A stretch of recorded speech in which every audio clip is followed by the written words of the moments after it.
someone has written a proof, a real, step-by-step, mathematical proof, and at the end of it, 1 equals 2.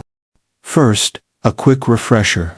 The factorial of a number n, written as n with an exclamation mark, is just the product of every positive integer from 1 up to n. So, 5 factorial is 5 times 4 times 3 times 2 times 1. That gives us 120. By the way, 0 factorial equal 1. That's not a mistake, and we'll come back to it. Now, here is something elegant about factorials. They follow a recursive rule. N factorial equals n times the factorial of n minus 1. That's it. Each factorial is built from the one before it. Rearrange that, and you get this. The factorial of n minus 1 equals n. Factorial divided by n. And if you plug in n equals 1, it checks out perfectly. 0 factorial equals 1 factorial over 1, which is 1. Soon, you will see how proof will use this. So here is the claim. Someone says, I can prove that 1 equals 2, using nothing but factorial identities. Can you prove him wrong? We start with our identity. The factorial of n minus 1 equals n factorial over n. Let's try it with n equals 1 first. So, the factorial of 1 minus 1 equals 1 factorial over 1, which gives 0 factorial equals 1, which is exactly correct. Now, let's try n equals 0. Same identity, same rule, just a different value.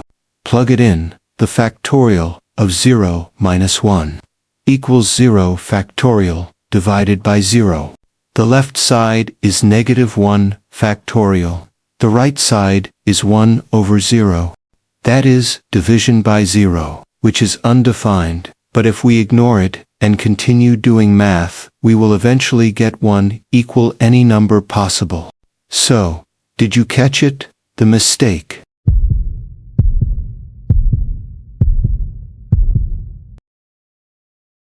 Here is the error. The recursive identity, n minus 1 factorial equals n factorial over n, is only valid when n is a positive integer. That means n must be 1, 2, 3, and so on. When n equals 0, the denominator becomes 0. You are dividing by 0. The formula collapses. And this raises a deeper question.